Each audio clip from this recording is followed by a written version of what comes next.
boys and girls. So how's everyone feeling today? Feeling good? Awesome, that's great to hear. So by the way, my name is Shawal and welcome to the Kings of the Skies. Now for centuries, birds of prey have captivated men with their strength, speed and agility. During our presentation, you will get to see some of these birds flying all around this arena, and some of them right by you. But before all of that can take place, we will need your help. And when the birds are flying really low above you, please do not try to reach out and touch them. This is for your safety and for the bird's safety as well. Also refrain from standing up or walking around during our presentation. You might distract the other audience. At any point of time, if you believe that the bird is flying low or towards your direction, please remember to duck or move away. This is to prevent obstructing the bird's flight path. But most importantly, no eating throughout our presentation. The birds can be very curious. They might decide to come down and share your snacks with you. So all you need to do is just sit back, relax, and enjoy our presentation. Now the question is everyone ready? Oh dear, I don't think so. Come on, let's try this once again. All together now. Is everyone ready? Excellent. So ladies and gentlemen, boys and girls, let us begin. And keep your eyes right back there.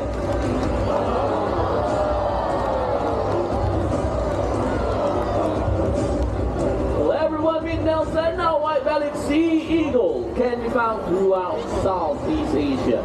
In the wild, they are known to hunt for venomous banded sea crickets. That is a highly venomous sea snake. So Nelson will be demonstrating his hunting behavior, but before that, he will be making a flight across. So do remember, do not try to reach out and touch him.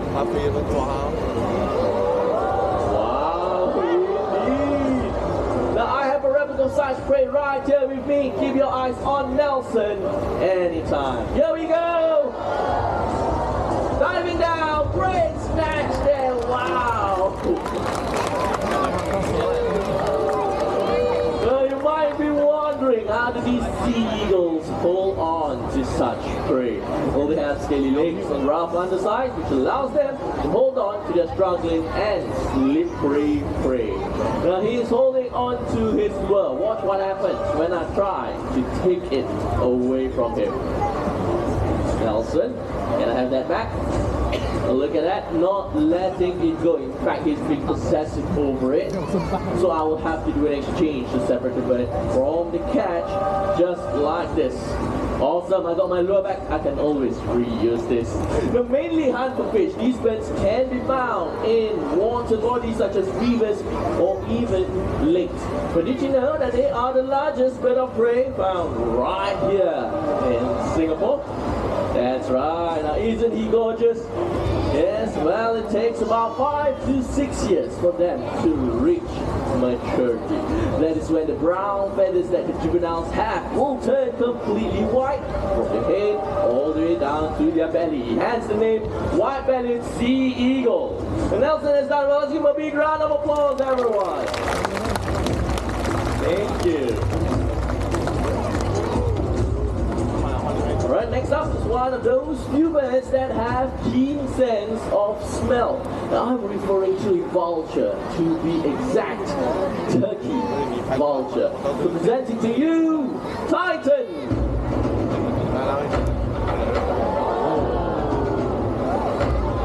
Turkey vultures can be found from the tip of Canada all the way down to the tip of South America. They are the most numerous vulture species in the world, numbering way over 7 million in the wild. These birds act as smoke signals. By flying low, it means they have picked up a stench of rotting meat. The big birds like the king vulture, which lack this unique ability, will follow the turkey vulture's lead.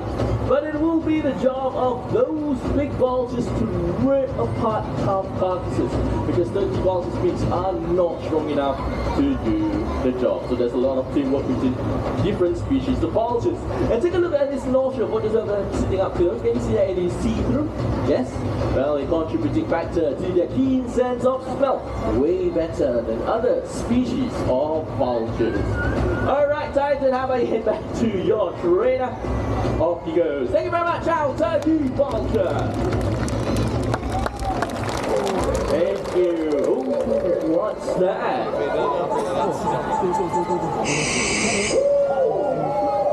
Wow. Alright, so those are some of the calls made by nocturnal birds of prey. And you guessed it, what type of bird of prey makes that call? Owls, that's right. Now take a look around you. Has anyone spotted any owl in the area? Where is the owl? If you're still searching, we have one that is right at the back of the gentleman right there. But please remain seated to be as quiet as possible because you are about to experience the owl's unique ability of a silent flight.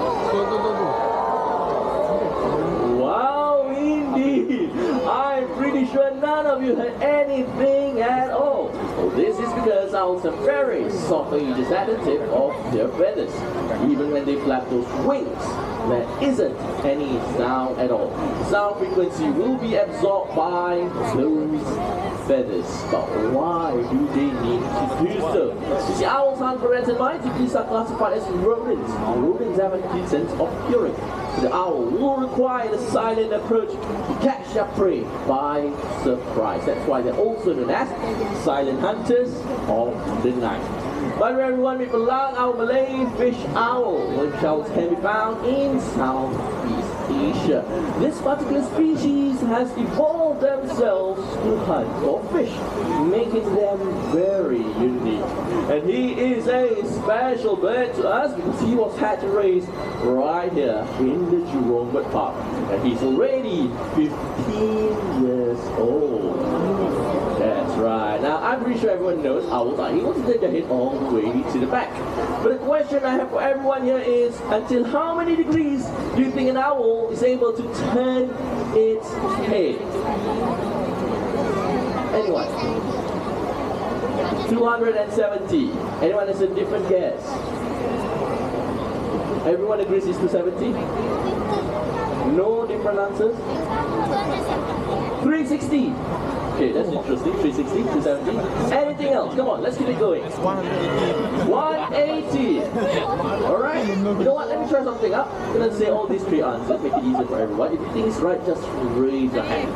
Right, so first up, 180 degrees. If you think it's 180, just raise your hand. Alright, not bad. Let's still see some hands. Okay, next 270 degrees. 270. Oh, a lot more. And last but not least, 360 degrees. 360. Excellent. So which is it? Is it 180, 270, or perhaps 360? Well, the correct answer is actually 270 degrees. Right. Okay, let me explain why is it so. No, 180, that's what you and I can do. Owls are capable of much more than that. 360 is not possible. That is one circle. You only see that in a horror movie. Right, so the owls are only capable up to 270 degrees because they have 14 neck bones which allows them to do so. Now, as humans, we only have 7. Hence, we can only turn up to 180 degrees. Owls have 14, so 270 degrees. Very impressive indeed. And all belong is definitely head back as well. Off you go. Thank you very much, our lovely owl. Now we all know that birds of prey are excellent hunters, right? As demonstrated by Nelson earlier, he's able to snatch a prey from the surface of the water. And owls are known as ambush predators. They listen to the movement of your prey, and once they have pinpointed the exact location, they will pounce on it using, of course, their silent flight as well.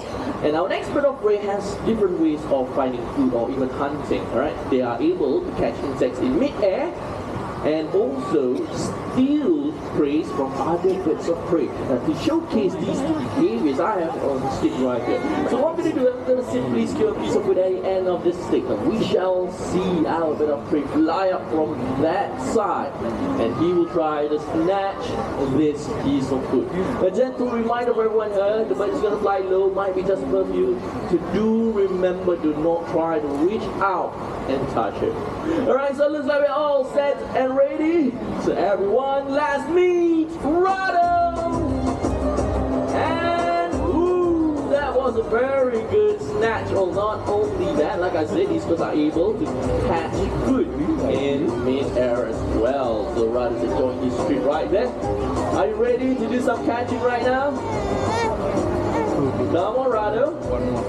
He's turning around. Ooh, here he comes and oh, now he got that. Right. Would you like to see more of that? Yes? Alright, come back tomorrow. Okay, so I'm gonna do this a couple more times. Alright, one for this section right here. Okay, Rado. Here he comes. And wow! Alright, one more for that side. And just in case if Rado happens to drop this piece of food, for those of you looking up, please close your mouth. Okay. The sun is right there. It's going to be slightly hard for him to fly high, so we just do a simple catch for him, a simple hike. Okay, Rado. Once you're ready. And ooh, right there. Okay, not to worry. So probably guys I learned can be found in Southeast Asia. In fact, they are a local species. And of course, Rado right there, we call her Flower Girl because she really loves plucking into flowers. And not only that, some birds of prey are known to take in small rocks or even pebbles. This is allowing them to digest better. Alright, so Rado, would you like to interest us in doing one last catch? Right, I can see she's holding on to one flower right there. Okay, let's just see whether she's interested to showcase. And if not, we're just gonna move on. Alright, is that okay for everyone? Okay, so this is actually how we actually deal with large animals in our park, of course in our organization. Whenever they do not want to perform, we always focus or follow the temperaments of the animals. Alright, come on, Rado, you got one last chance right here. Okay, he's really loving the flower right there. Not to worry, you know what? Let's give a big round of applause, Rado. You're quite impressive indeed. Alright, so enjoy your flower right back there. I won't bother you anymore. Okay, so probably as I said, are the local species. In fact, if you are lucky, you might be able to catch a wild brahmi kite circling around Jurong Bird Park. That's right. And how to tell a wild brahmi kite? Simple. Well, they have a very beautiful white head and chest, followed by brownish red plumage on their wings. In fact, they can look similar to the white-bellied sea eagle, but like I said, the key difference are the plumage on the wings. Different colors for different birds. And of course, like to take a closer look, very close look at the brahmi kite. Do head down to the raptor retirement area. If you're wondering where that is, take a look at the exhibit right at the back. That is the raptor retirement area. It houses not only our former stars, Celtics, Wally, and even Ethan, but other species as well. Now, we care for all these birds, whether young or still in our presentation, or even have retired. Now, I do encourage everyone to visit the raptor retirement area because, like I said, we've got other species, unique ones, the ones that you will not see in our presentation. And I'm referring to these two, alright, the black vulture Carlos, the critically endangered hooded vultures Walter and Hazel, and all of them can be found right there at the raptor retirement area. Now moving along right here in Jurong Park, we do our part in conservation and rescue work. In fact, our next bird of prey making his way out was actually rescued and nursed back to great health by us. So presenting to you, Genghis, our Himalayan griffin vulture.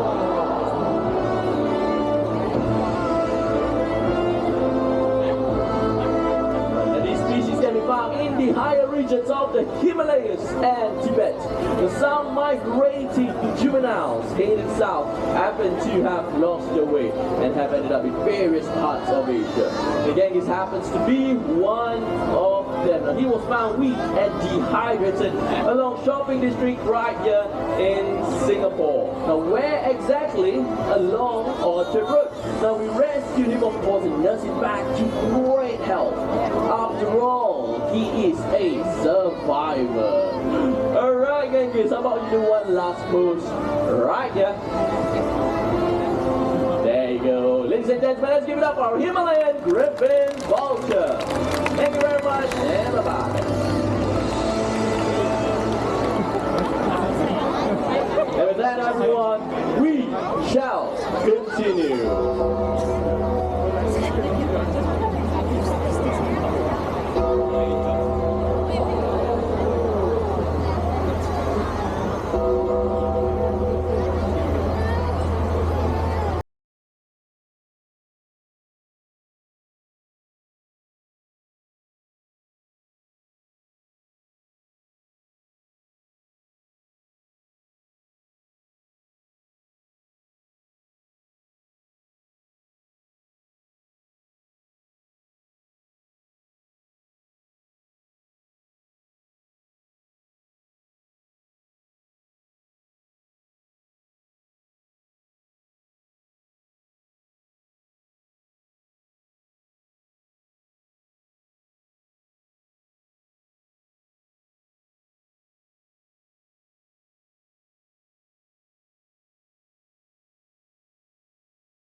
As for the ancient counterparts, the slender-billed, red-headed, and the white-rumped vultures are facing extinction in the wild.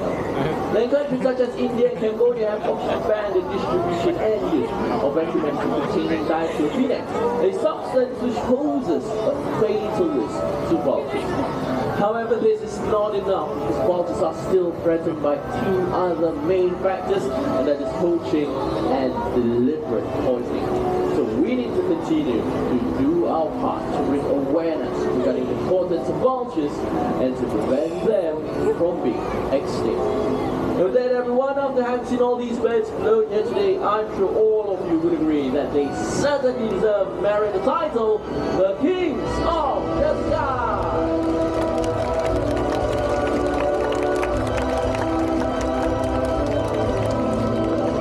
Thank you very much. So, ladies and gentlemen, we have come to the end of our presentation. But do take note, we have other programs in the park as well. For example, at 11 a.m. the High Flyers happening at pools and retailer.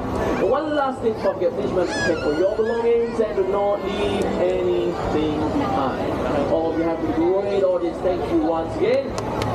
I hope you enjoy your day right here from the park. Stay safe, everyone, and goodbye.